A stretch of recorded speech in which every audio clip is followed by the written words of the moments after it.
juntos novamente para seguirmos com o estudo do livro Painéis da Obsessão, de Valdo Franco, pelo espírito de Manuel Filomeno de Miranda. Maurício desperta.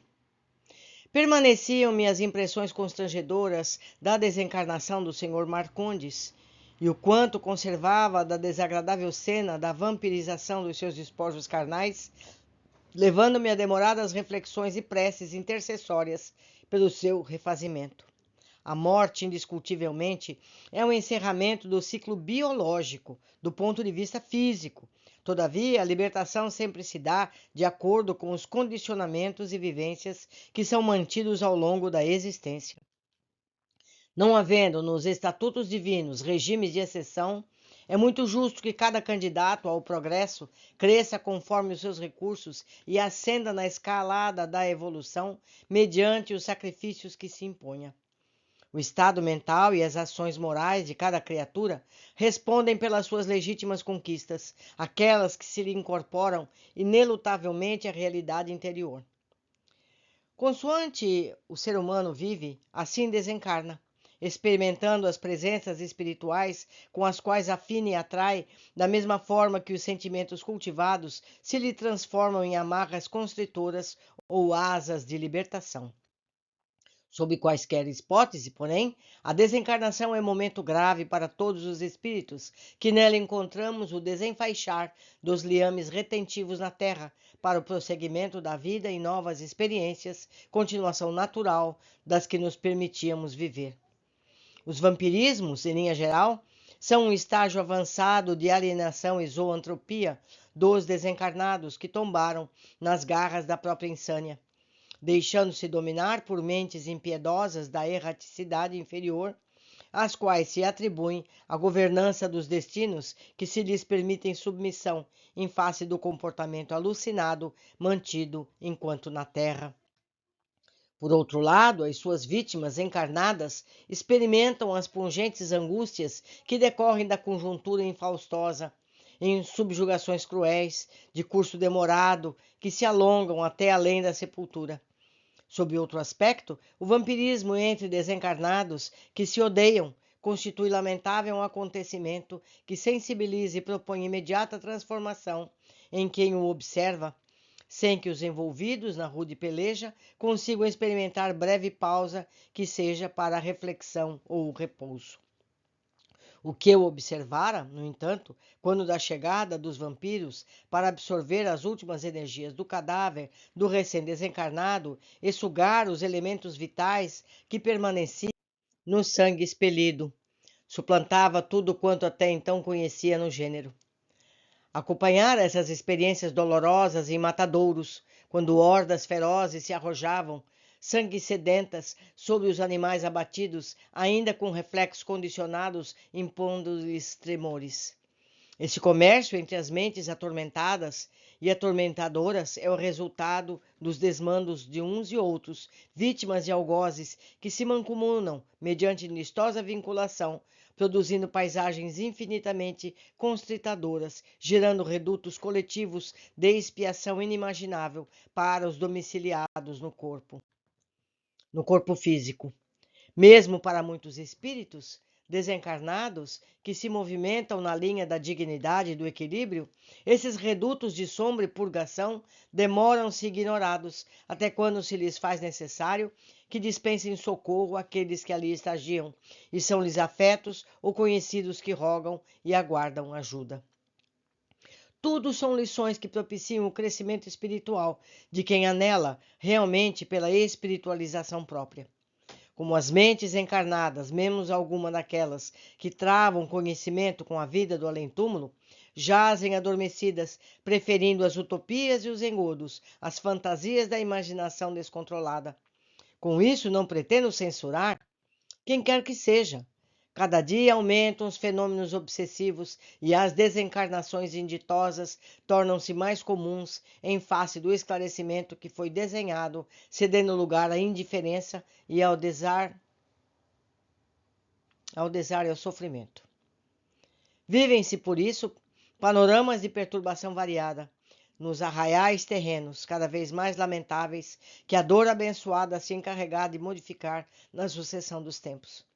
Felizes daqueles que se derem conta dos deveres a executar e se afadigam nos esforços para a edificação da responsabilidade ativa, sem mecanismos desculpistas ou justificações levianas destituídas de qualquer legitimidade.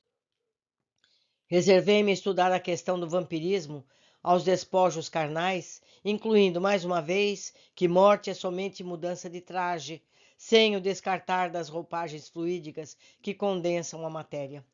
Rompem-se e desgastam-se os aparatos externos, conquanto permanecem as matrizes fomentadoras das suas formas, mantendo a camada envolvente do espírito, que no caso de viver experiências grosseiras, favorece a demorada subjugação vampirizadora.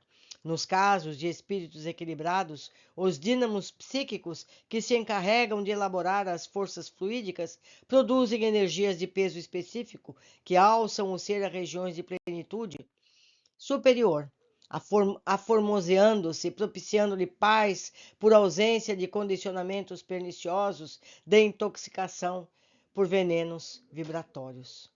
Pulsa a vida aqui em toda parte, dentro dos padrões estabelecidos pelo Pai. No entanto, exteriorizando conforme o estágio evolutivo dos grupos sociais e dos indivíduos que nela se movimentam e se agitam. A rampa do abismo, tanto quanto o ascensor que leva aos altos planos, são elaborados por cada espírito, conforme aspire queda ou elevação.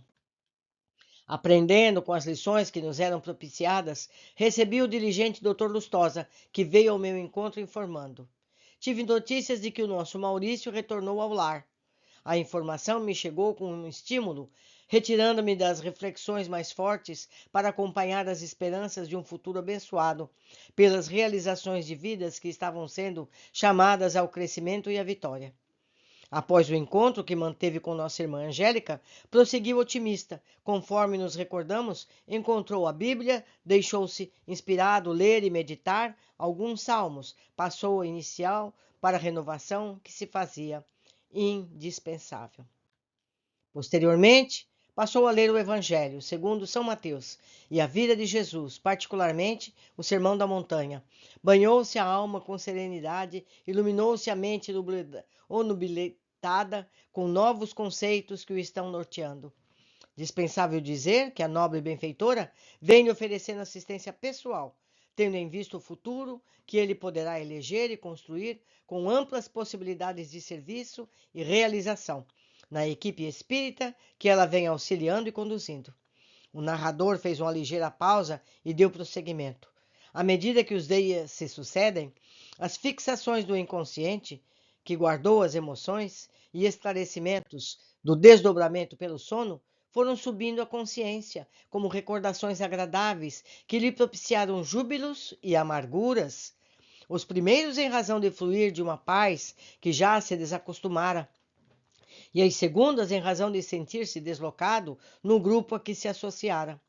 O organismo debilitado ante as emoções novas, e apesar da especial assistência que vem recebendo, ressentiu-se, arrebatando as últimas resistências e nele se instalando um problema de saúde que será contornado em momento próprio.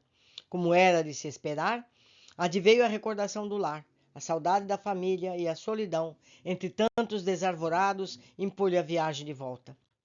Como solução feliz que lhe foi transmitida pelos fios invisíveis da intuição.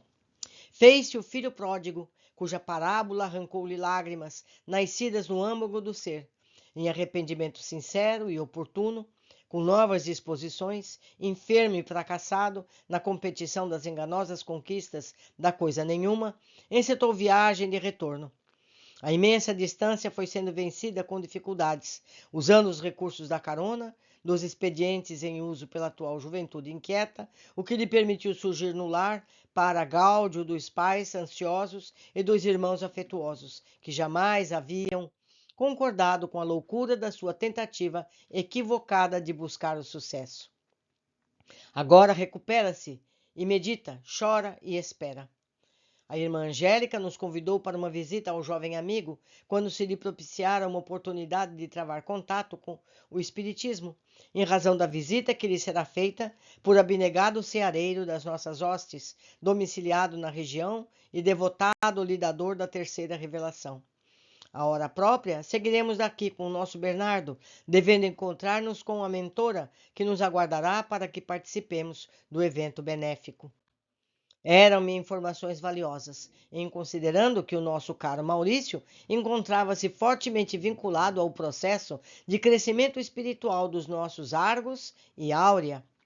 Ante a expectativa dos próximos acontecimentos, aguardei com otimismo um momento que nos traria novas aquisições e dados para a própria renovação moral. Que bom, tivemos um capítulo mais otimista, depois de capítulos tão tristes que tivemos anteriormente. Por hoje ficamos aqui, vamos seguir adiante com o nosso estudo. Abraços!